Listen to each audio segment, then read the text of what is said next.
जिस गन्ने से गुड़ इतना काला होता है उसकी चीनी इतनी सफेद कैसे हो गई?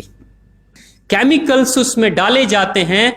और मैं एक चीनी मिल के अधिकारी जो मैनेजर है, मैं उनकी बात आपको बता रहा हूं। उन्होंने कहा कि मुझे लगभग 12 साल हो गए चीनी मिल में काम करते हुए, और जब से मैंने काम करना शुरू कर दिया चीनी मिल में, तभी से मैंने घर में चीनी लाना ही बंद कर दिया।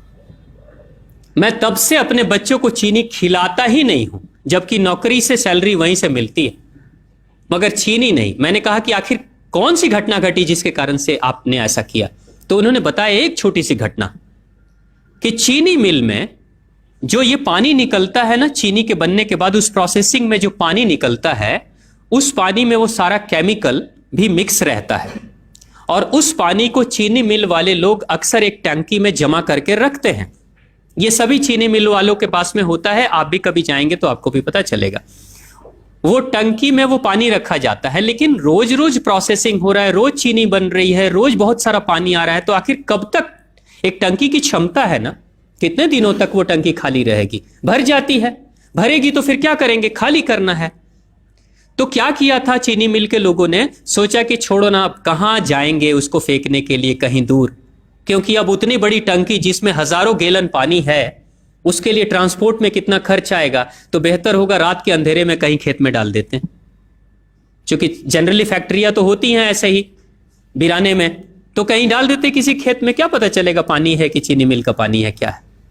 तो ये सोचकर मैनेजमेंट वाले लोगों ने रात में ही उस पानी को खेतों में छुड़वा दिया, और नतीजा ये हुआ कि उस खेत की सारी फसल जल गई, मिट्टी बंजर हो गई।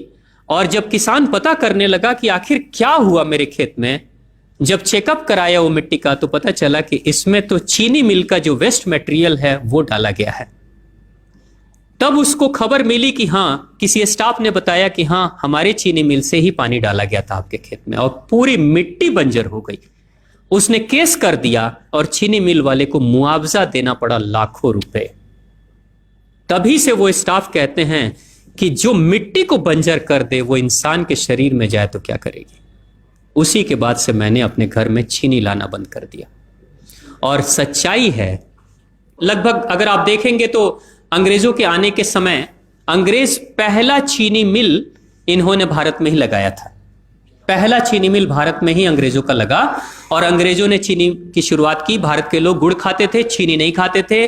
उन्होंने बहिष्कार किया, बिल्कुल नहीं, लेकिन चीनी और चाय पत्ती दोनों के लिए लोगों को तैयार किया गया था। चाय पिला पिला कर फ्री में चीनी के लिए तैयार किया गया, और चाय के लिए भी तैयार किया गया। अंग्रेज ने जब से यह शुरू किया है, और पिछले 50 वर्षों से हमारे समाज में चीनी खाने का प्रचलन बहुत तेजी से बढ़ा है, और उसी समय से भारत के लोगों के बच्चों के शरीर में कैल्शियम की कमी होनी शुरू हो गई है। अगर कोई मां, अगर कोई बहन जो गर्भवती हो, गर्भकाल के दौरान अगर चीनी का सेवन अगर कोई बहन कर रही हो, तो चांसेस ज्यादा होते हैं गर्भपात होने के।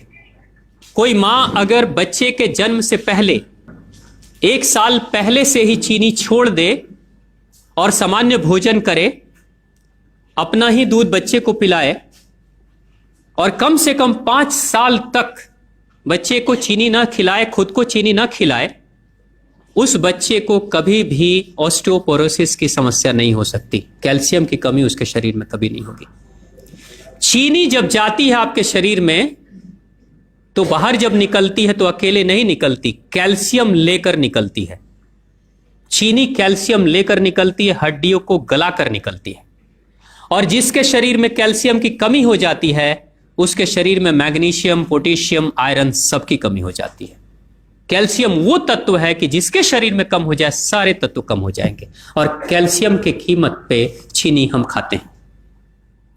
भारत, पाकिस्तान, बांग्लादेश, नेपाल, ऐसे कुछ देशों के अलावा दुनिया के बहुत सारे ऐसे राष्ट्र हैं जहां चीनी का इस्तेमाल ही नहीं होता। आज भी चीनी खाते नहीं, बहुत सारे देश नहीं खाते बिल्कुल। आप गुड़ खाया करिए, वो ज्यादा बेहतर है, चीनी को छोड़िए।